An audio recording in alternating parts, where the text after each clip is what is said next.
Hi family, thank you so much for being here. Today I want to talk to you about practical minimalism. But before I get into that, I have a few updates. One being that I've tried to film this a few times already. I'm stumbling over my words. It's been a long month and we are about to move next week. So thank you guys for being patient with me. I really hope that this thought comes out to you in a valuable and whole sense. I wanted to also update you guys about our schedule. We have Minimalism Mondays, and if you haven't caught on, we also have Healthy Hump Days, which I'm super excited about because we have our 5 areas of health series going on right now. But I know that a lot of you guys have also signed up to this channel for the idea of finance, entrepreneurship, money, and so I want to bring to you guys Freedom Fridays starting this week. And then we'll move the vlogs over to as many Sundays as I possibly can manage. And that way you guys know what to expect for the week, and hopefully we cover all the topics that you guys had signed up for. So practical minimalism has come up recently because I'm moving a lot and there's a lot of stuff going in and out. And it just got to this point where I was trying to really minimize and take the opportunity of moving to minimize all my stuff. And of course I was having the hard time thinking, you know, am I going to go someplace that has cups because I only own 2 coffee mugs? I mean, everything in this house is furnished, so am I going to have to replace this when I go, or you know, is it worth actually shipping it or taking it with me? And ultimately, after having a couple garage sales and selling a lot on Facebook Marketplace and Craigslist ads, I got to the point where as I was packing my boxes, I realized that it would cost way more to replace all the items in the box, or even half the items or less in the box, than it would be to ship them. So I just started throwing them in there and just shipping them, and we'll see what gets unpacked once we get to our final destination. I noticed that in my own mind, and something that's common with new minimalists or people who haven't been introduced to minimalism, is the idea that minimalism has to be extreme. Extreme as in, like, if you only own 50 items, then you're a real minimalist. But if you own more than that, then that's not real minimalism. Or if you have a phone or a car, that's not real minimalism. And the truth is, minimalism is a practice of keeping what adds value to your life and removing what doesn't. And that's different for everybody, of course, because everybody has different circumstances and different situations. And the idea is that minimalism allows you to be adaptable, but with a common goal, which is to hopefully not just add value to your life, but also contribute and add value outside of your life and with more forward conscious thinking. I tend to be a little bit of a perfectionist, and I tend to think, well, you know, if it doesn't fit in a box, then I don't know what it is, you know. But the truth is, like, you can't really be too hard on yourself. I always believe it's great to strive for perfection, but in fully knowing that perfection is not ever going to be the case. And I do think that it's important for us to be as conscious as we possibly can, but to also remember that we're forward moving creatures or individuals or consciousness, which means that in solving our problems, we can equally try to remove ourselves or disengage from what we think is causing problems or not adding value outside of ourselves. But we also have to first give ourselves what we want to give, because you can't give what you don't have, and also try to contribute to potential solutions as well. I think solutions are really the big key, because there's a lot of focusing on the problem and trying to remove ourselves from the problem, but I really find a lot of value in focusing on solutions and how we can also contribute to those. So a couple examples I wanted to give you of this in my own life, and stuff that you guys can check back on in the old vlogs, which if you are searching for them, you won't find them anywhere unless you go to the playlist under old vlogs.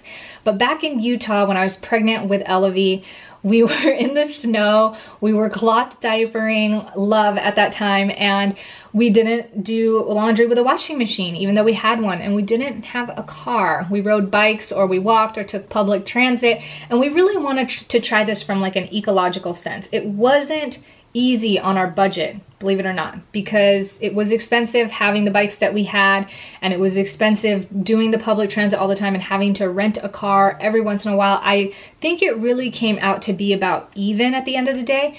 And then time-wise, it just became really impractical. We spent all of our days doing laundry and walking to the grocery store and thinking, where did the day go?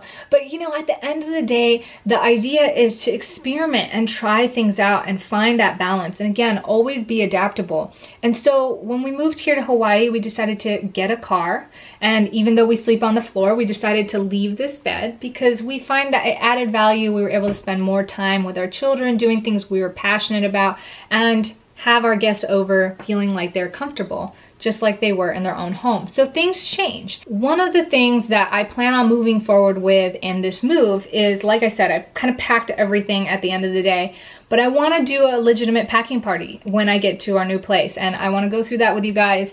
And basically, I'm just going to leave everything in the box and take things out as I need it, and everything else stays in. It's been really amazing to see the kids not have any toys. I mean, they literally no toys except for a couple stuffed animals that they wanted to snuggle with at night. So it's been fun to watch them get really creative in nature and outside and with art. I mean, we got them some sidewalk chalk and some cardboard, not cardboard, like the thick paper that's like colored. I forget what that's called, but they've been so creative and just engaging in play with one another. And I have to admit that prior to all this, I was really kind of scared as to how they would handle it, because I work and Brett, you know, he's in the house, we're at the house together, but there's only so much we can do as parents. And you guys know with little kids, if you let them, the kids will look to you to be entertained or engaged all the time. And that's not really healthy at all. They need to learn to be creative and learn to be independent to some extent. And so it's been fun to watch that develop in them, but in a healthy way, and to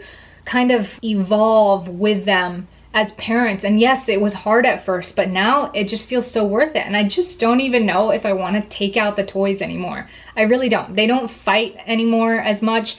They don't have problems with who gets what toy or how bored they are. And they weren't really bored in the beginning, but like, oh, what do I do? You know, there was all these amazing things, and I feel like to an extent is really practical for the time being, but I really want to see how it goes as we move forward. And anyways, I feel like I'm just rambling now, but I hope that idea of practical minimalism and applying it to yourself, really ultimately just being as adjustable and as honest as you can with yourself, and trying not to define, don't be so hard on yourself. Realize that it's a tool, it's meant to help you and not add more stress to your life. And ultimately, if you decide against what you feel like was practical in the first place, like hand washing your laundry and not owning a car, that's okay too. Every moment changes. Life always brings us new situations, new events, and there's a lot of value in things that may seem like there's not value to. I mean, at the end of the day, I'm a firm believer that there's an equal and opposite to everything. You can use something for good or for bad. Like you can use a knife to murder somebody, or you can use a knife to chop your veggies and create beautiful food and dinner for other people. So, you know, it's all about intention, and only you can know what your intentions truly are and if that really truly adds value to your life. So I hope that was really helpful to you guys. Let me know in the comments below if you feel like I'm missing any points, or if there's any way that you have found this situation to be true for you and kind of what you did with it. That'd be really interesting. Also, make sure you give the video a thumbs up if you like this. And also, if you're new and have just subscribed, thank you so much. Welcome to the family. I'm really excited to be here. I love you guys so much, and this is just such an exciting journey. Life is so beautiful, and you guys help me equally to see that as well. So thank you so much. I will remember, and this is important for me, to just be good, be great, and be grateful, especially through this crazy, like, unknown period of our lives. And I will see you all either on social media or in the next video. Ciao.